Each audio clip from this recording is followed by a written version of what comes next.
Mapagpalang araw saan man sa mundo, JIL people!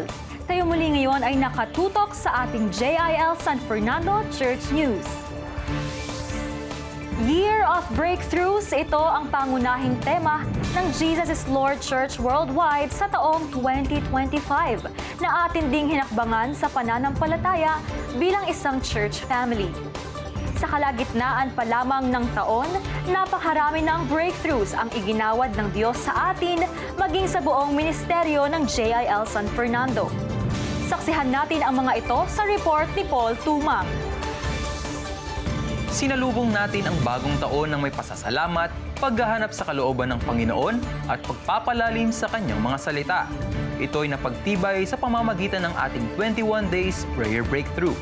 Tayo rin ay nakaranas ng kapuspusan at pagpupuno ng banal na espiritu sa nakaraang Anointing with Oil service noong Enero 26. Buong sigla at kagalakan din nating idineklara ang kaligtasan at pagpapala sa bawat barangay, lungsod at bayan dito sa probinsya ng Pampanga sa naganap na spiritual mapping through prayer riding noong unang araw ng Pebrero. At sabay-sabay nating pinroklama that Jesus is Lord over Pampanga. Para sa iba pang mga kaganapan sa nagdaang first semester ng taon, narito si Yel Yapan. Yes, Paul, ilan pa nga sa mga naging highlight mula Enero hanggang Hunyo ay ang paglunsad ng ating Local Level Training 2025 sa katuparan ng dakilang komisyon ng Panginoon. Mula sa mahigit 1,000 katao, 300 delegates mula sa JIL San Fernando ang dumalo sa ating nagdaang encounter retreat noong March 1. Dito ating nasaksihan ang mga buhay na binago at pinalaya ng Panginoon. Sumunod, patuloy pa rin ang ating local level training.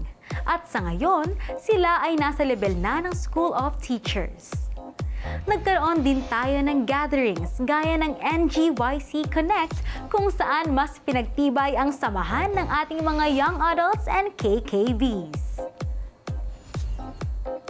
At syempre, hindi natin malilimutang pasalamatan ang Panginoon sa katagumpayang iginawad niya sa atin sa nagdaang eleksyon 2025. Pagbubunyi at pasasalamat sa Diyos para sa boses ng katwiran sa pamamagitan ng congressional seat na ibinigay niya sa Sibak Party List. Indeed, prayer is powerful. Kaya tuloy-tuloy lang din sa pagdalo ng ating prayer meetings, gaya ng Night of Power and Leadership Equipping. Marami pang mga aktibidad ang matagumpay na idinaos sa nakalipas na mga buwan. Para sa karagdagang impormasyon, balikan natin si Paul Tumang. Paul? Salamat, Yel! Kung tagumpay lang din naman ang pag-uusapan, nagkaroon ng mayamang karanasan ng bawat church pastor, leader, and worker sa mga sunod-sunod na matatagumpay na leadership equipping and training na idinaos sa buong Northern and Central Luzon operations. Noong June 14, ginanap ang Strengthening the Church Operations Training or ESCO 2025 na may temang Breakthrough in the Church Operations. Ito ay dinaluhan ng 1,303 pastors, tribe group leaders, extension service coordinators, and ministry heads. At 128 naman dito ang mula sa JIL San Fernando. Para sa mga natitirang aktibidad ng Hunyo, narito si Ira upang magbalita.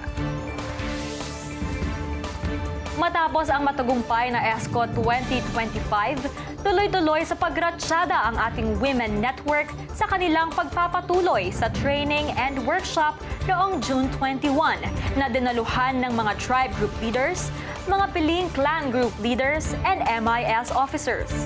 At upang selyuhan ang pagtatapos ng buwan ng Hunyo, matagumpay ring idinaos ang Life Group Leaders General Leadership Equipping or LGL-GLE 2025 na may temang God Wants to Do More.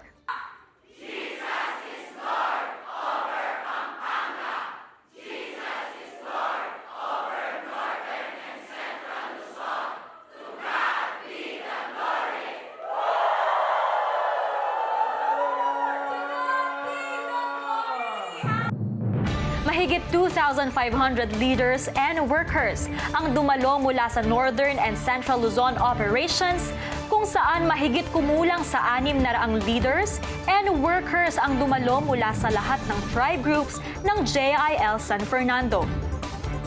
Dagdag pang mga patotoo ng kabutihan at kapangyarihan ng Diyos ang ating masasaksihan mula sa kasalukuyang nagaganap na water baptism. Bibigyang ulat ito ni Kath Francisco, live na live from Casa Villa Resort. Kath?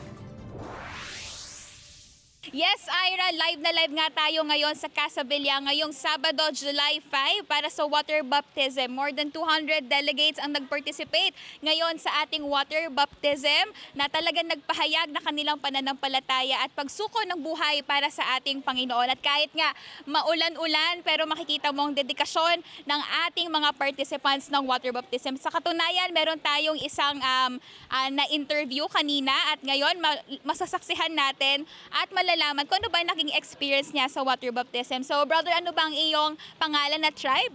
Ang pangalan ko po ay David Jurisi Pangan and from Timothy tribe po ako. Ano man nag-experience mo ngayon sa ating water baptism? So, masasabi ko po na-experience ko po talaga yung pagpapalaya na ibinigay ng Panginoon at alam ko po na hindi na po ako yung dating ako at binago na po ako ng Panginoon.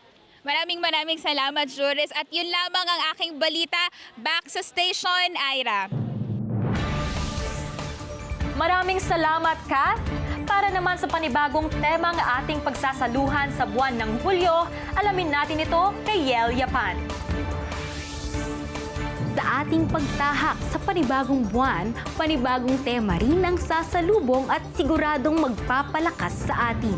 Ngayong Hulyo, pagsasaluhan natin ang temang Christ's presence is the answer, regaining strength to carry on. Naway lagi nating asamin ang presensya ng Panginoon saan man tayo magpunta.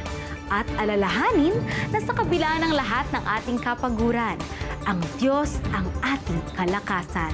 Susunod!